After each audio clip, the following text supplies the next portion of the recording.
Buenas, cultivador.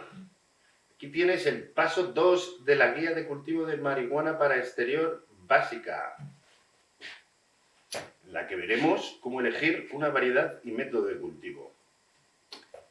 En el paso 1 ya vimos la localización de nuestro cultivo. Con todas esas cosas que vimos, las tendremos que tener en cuenta para ahora elegir una buena variedad y un buen método de cultivo. En este segundo paso veremos cómo elegir una variedad, si es mejor que sea una índica o una sativa, y cómo elegir un método de cultivo, los problemas que deberemos de tener en cuenta a la hora de elegir ese método. ¿Cómo elegir una variedad? A la hora de elegir una variedad tendremos que tener en cuenta lo índica o lo sativa que sea la planta. Lo índica o sativa que sea la planta nos lo dan en tanto por ciento. A la hora de comprar nuestro paquetito de semillas, nos lo pondrá ahí. Tanto por ciento de índica, de sativa, 60% de índica, 40% sativa, 40 índica, 60 sativa. Nos lo darán en diferentes proporciones, dependiendo de la planta. Si, por ejemplo, queremos elegir una índica, tenemos que tener en cuenta que tendrá un tiempo de floración más corto y la planta será más pequeñita y compacta. Si, por ejemplo, elegimos una sativa, tenemos que tener en cuenta que tendrá una floración más larga y tendrá un tamaño más estirado y alto, que ocupará más espacio. A la hora de elegir un método de cultivo, tendremos que tener en cuenta las condiciones climáticas, dependiendo de la geografía en la que nos encontremos. Pues será lo mismo en Madrid, en el centro, que es una zona más seca, que en la costa, en Valencia, Barcelona, Sevilla, todos esos sitios, hay más humedad, dependiendo de la zona habrá más calor, no será lo mismo ponerlo en la zona norte que en la zona sur. Tenemos también que tener en cuenta los vientos, las lluvias, número de plantas y cuándo las sacamos. A la hora de sacar nuestras plantas tendremos que prever lo que van a crecer.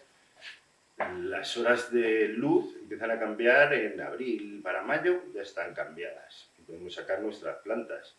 De mayo a agosto, que es cuando empiezan a florecer, pues hay 3 meses. No será lo mismo sacarlas en mayo que sacarlas en junio o en julio, dependiendo del tamaño que queremos que tengan nuestras plantas.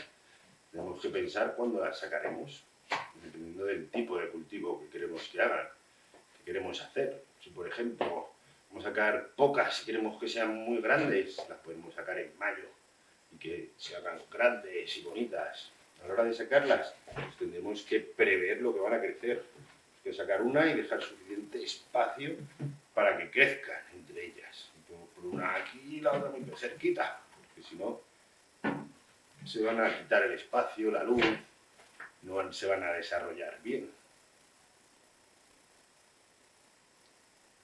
Si queremos que sean muy grandes, pues las podemos poner unas mallas, unos tutores para sujetarlas, para que cuando sean grandes y tengan buenos cogollos se puedan sujetar, no tengan problemas con el viento, las lluvias. Podemos meter en un invernadero, es otro método de cultivo, para protegerlas de esos vientos y esas lluvias.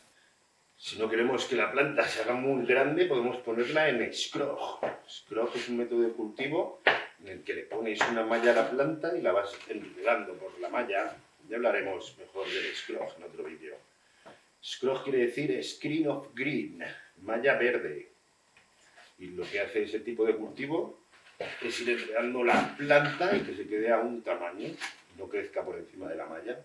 Entonces ahí podemos poner una sativa y controlar el crecimiento de esa planta. También se puede cultivar con índicas, no hay ningún problema. Si, por ejemplo, queremos sacar muchas y que sean más chiquititas, o simplemente queremos que sean más chiquititas, las podemos sacar con el verano más avanzado o la primavera más avanzada.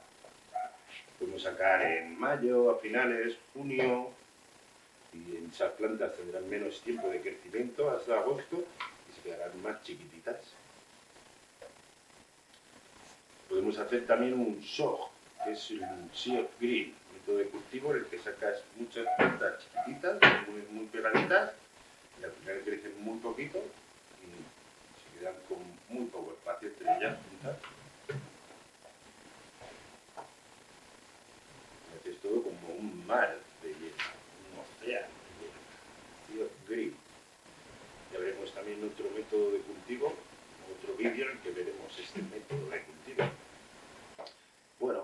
hasta aquí el paso 2 de la guía básica de cultivo de marihuana para exterior. Ya hemos visto el paso 1, localización de cultivo, y el paso 2, cómo elegir una variedad y un método de cultivo. Os veo en el paso 3.